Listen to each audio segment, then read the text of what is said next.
Assalamualaikum warahmatullahi wabarakatuh. Perkenalkan, nama saya Ryan Daiva Danubrata dengan NRP 15/2023-033. Di sini saya akan menjelaskan dan mempresentasikan bagaimana cara menangani missing value pada dataset untuk machine learning.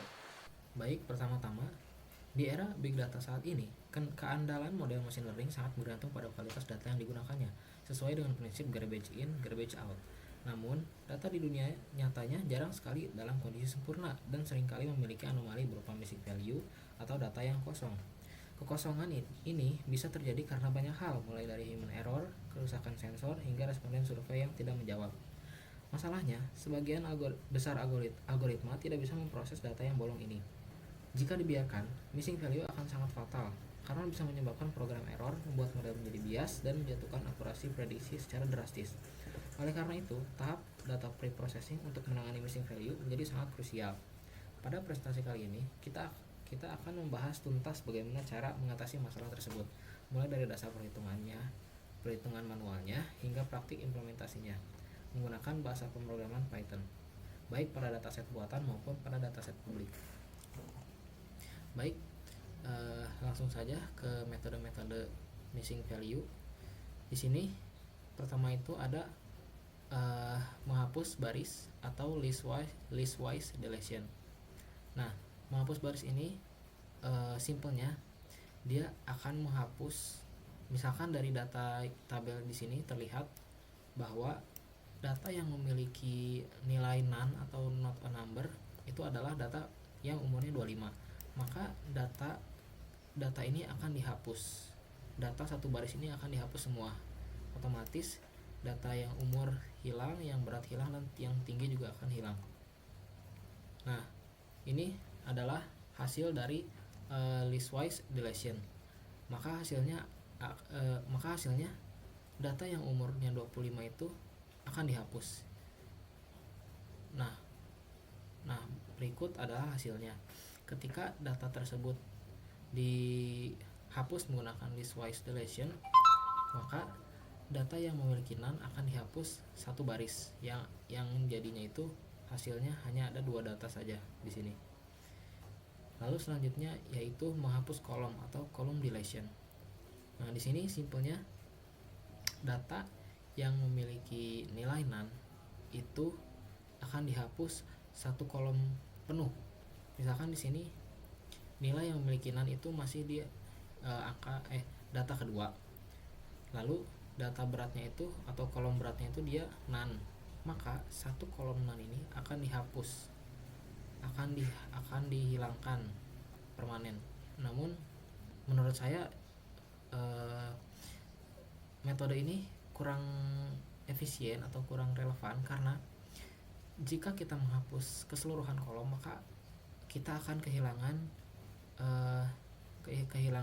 sebagian data, karena tidak semua data memiliki data yang nilainya none. Misalkan di sini ada 60 dan 70. Padahal ini bukan none. Tapi karena kita menghapus kolomnya, berarti data yang di sini akan dihapus juga, jadi hilang. Maka kita akan kehilangan salah satu fitur dari dataset tersebut.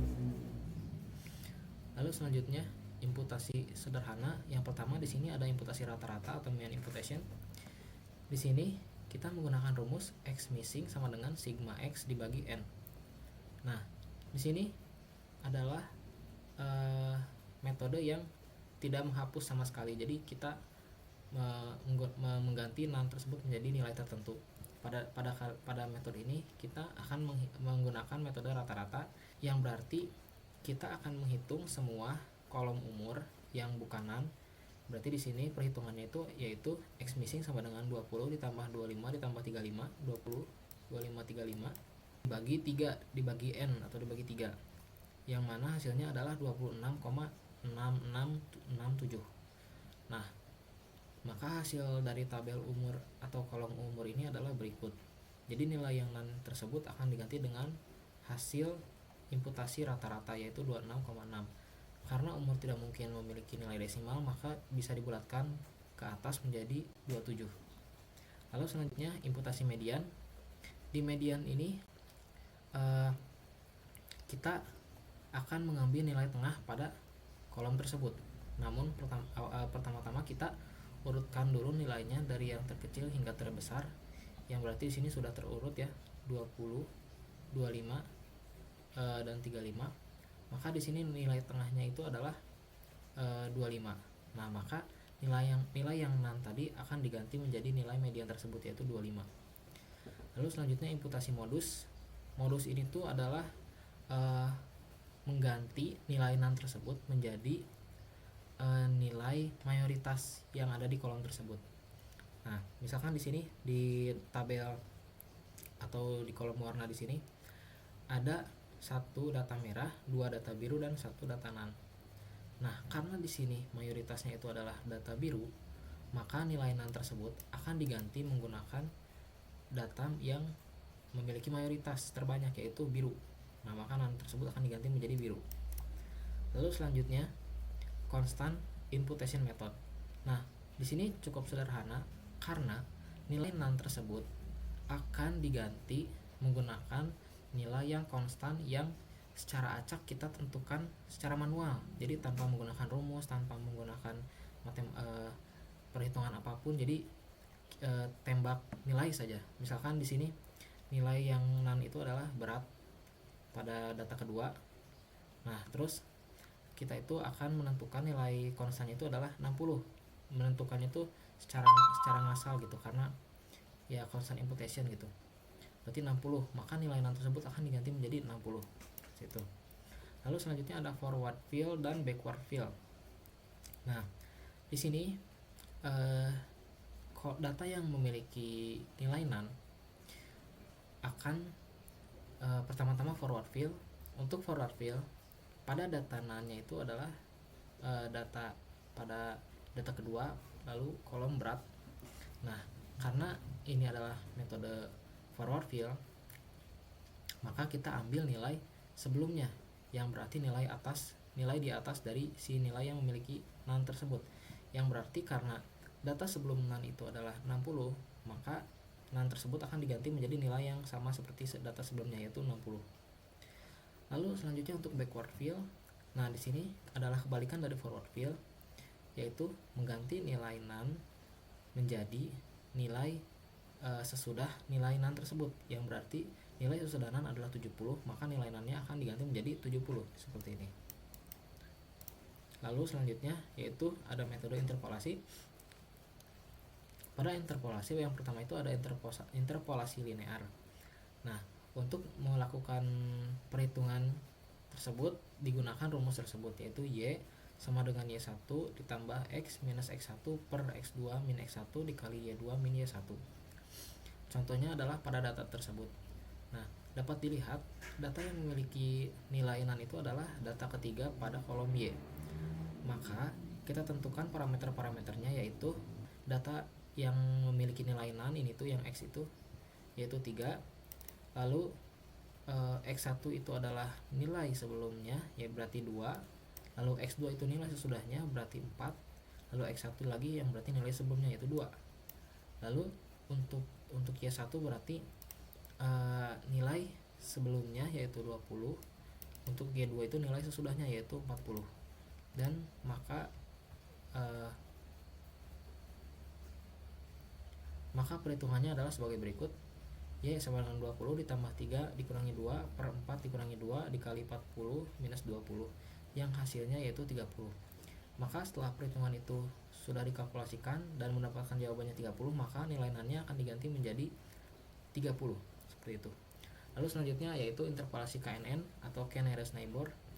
Di sini sebelum melakukan KNN, kita harus mencari jarak dari tiap data. Karena di sini berbasisnya itu mencari jarak terdekat gitu. Nah, pertama kita hitung jarak dari tiap data yang tidak memiliki nan, dihitung jaraknya ke data yang memiliki data nan tersebut. Yang berarti rumusnya ada di sini perhitungannya.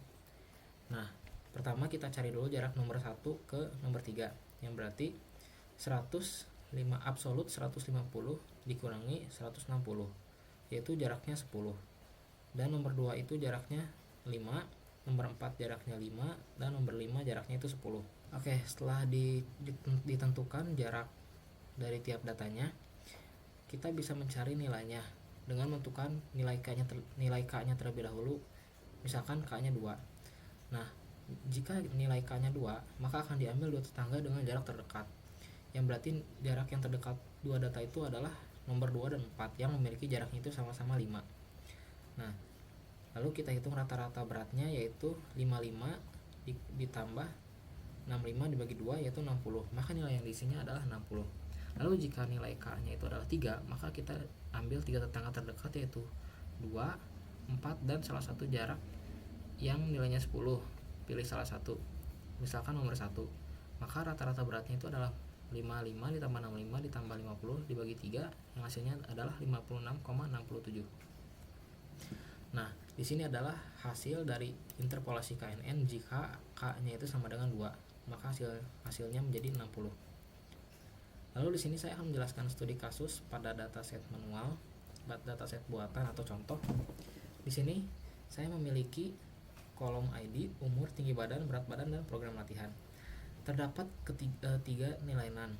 Yang pertama umur, yaitu numerik, lalu berat badan numerik, dan program latihan yaitu kategorikal. Nah, yang pertama, untuk menangani kolom umur terlebih dahulu, saya menggunakan imputasi mean atau rata-rata dengan merata-ratakan semua kolom umur lalu dibagi N, yang mana perhitungannya adalah sebagai berikut: 20 ditambah 25 ditambah 22 ditambah 30 dibagi 4, hasilnya yaitu 24,25.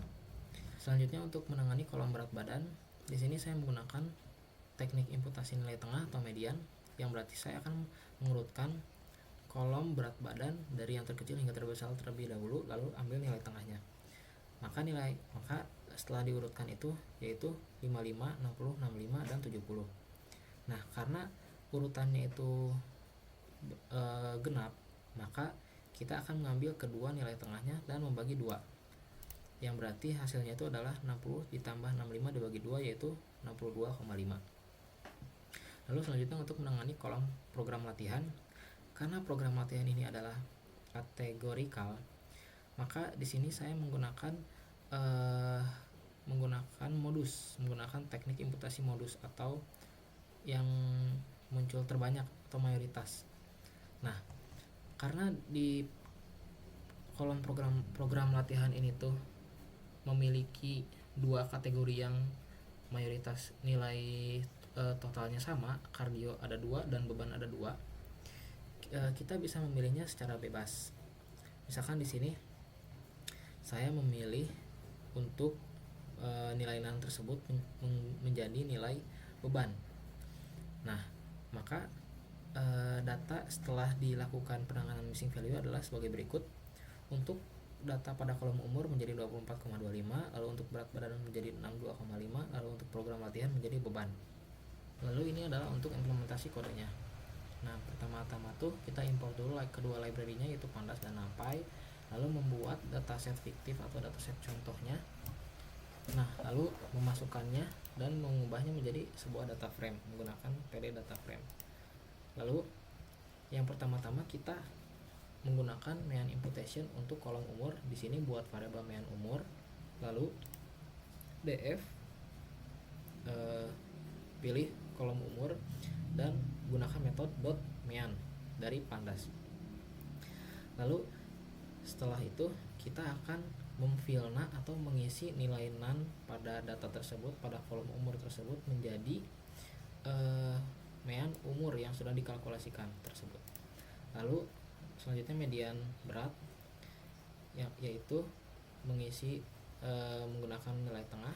Yang pertama kita panggil kolom berat badannya, lalu gunakan .median, lalu variabel median berat tersebut dimasukkan ke dalam kolom berat badan yang memiliki nilai NaN menggunakan filna median berat.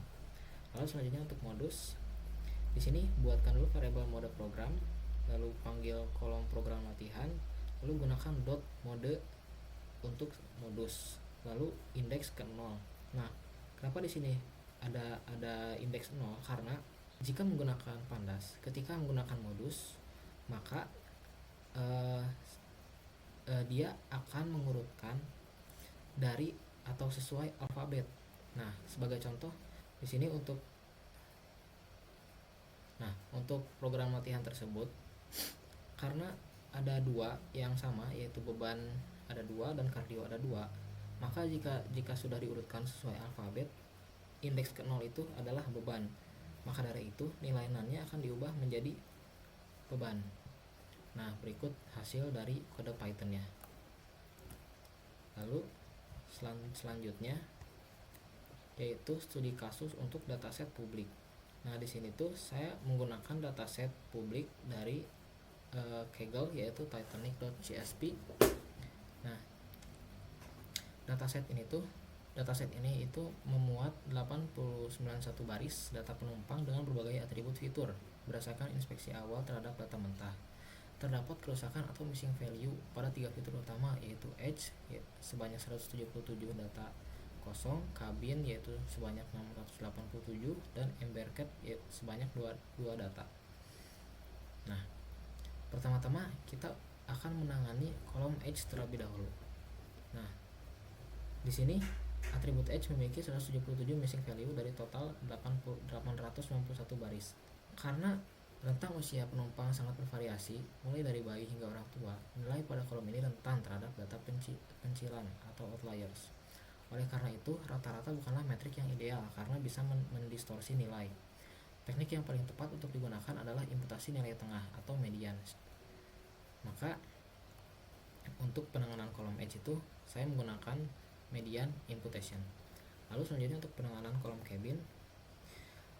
Nah, karena di kolom cabin itu sangat banyak nilai missing value-nya, yaitu sebanyak 687, sekitar 77,1% dari keseluruhan data, maka menggunakan imputasi seperti modus dan constant value pada kasus kerusakan data di atas, maka 50% sangat tidak direkomendasikan karena akan menciptakan bias buatan yang sangat merusak kinerja model machine learning tersebut.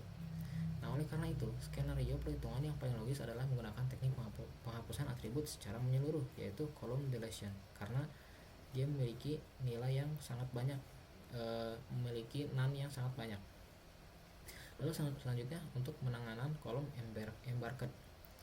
Nah, karena embarked ini adalah bertipe data kategorikal atau teks berupa inisial pelabuhan dan hanya memiliki 2 buah missing value, maka tingkat kekosongan data ini sangat tidak signifikan karena tipe datanya adalah kategori teks. Penanganannya diselesaikan menggunakan teknik imputasi modus atau mode imputation dari 889 data yang valid. Pelabuhan S tercatat sebagai pelabuhan keberangkatan paling banyak, frekuensi paling tinggi, maka sistem akan mendeteksi modus tersebut dan mengisi 2 nilai NaN tersebut yang tersisa dengan kategori teks S. Nah, berikut adalah implementasi kodenya. Di sini kita ambil dulu data dari .csp-nya, lalu kita ubah menjadi data frame. Pertama, kita untuk menangani kolom Edge yaitu menggunakan median, imputasi median. Nah, pertama-tama kita buat variabel median Edge, lalu panggil kolom Edge, lalu gunakan metode .median. Lalu pada kolom Edge kita ganti kolom Edge-nya itu yang memiliki nilai NaN-nya itu menggunakan median Edge yang sudah dicari menggunakan metode fillNaN. Lalu selanjutnya untuk kolom kabin, karena kolom kabin itu banyak data yang memiliki NaN, maka kita tinggal menggunakan metode drop df data frame .drop yang kolomnya itu kabin, jadi langsung terhapus semua kolom kabin itu. Lalu selanjutnya untuk skenario yang C yaitu kolom embarked. Nah, karena hanya 2 data saja yang kosong, yang berarti kita akan lakukan metode modus yaitu menggunakan .mode dengan indeks ke 0. Nah, karena mayoritasnya itu S, maka data yang kosong tersebut akan diganti menggunakan fillNaN dari nilai variabel mode embarked yaitu S yang sudah dicari modusnya. Nah, lalu di sini adalah outputnya. Nah, ini adalah output dari jumlah missing value sebelum penanganan. Bisa dilihat yang Edge itu ada 177 yang NaN, lalu kabin ada 687 yang NaN, lalu embarked ada 2. Nah, setelah ditangani oleh metode-metode tersebut, maka nilai nilainya sudah tidak ada dan jadi nol semua.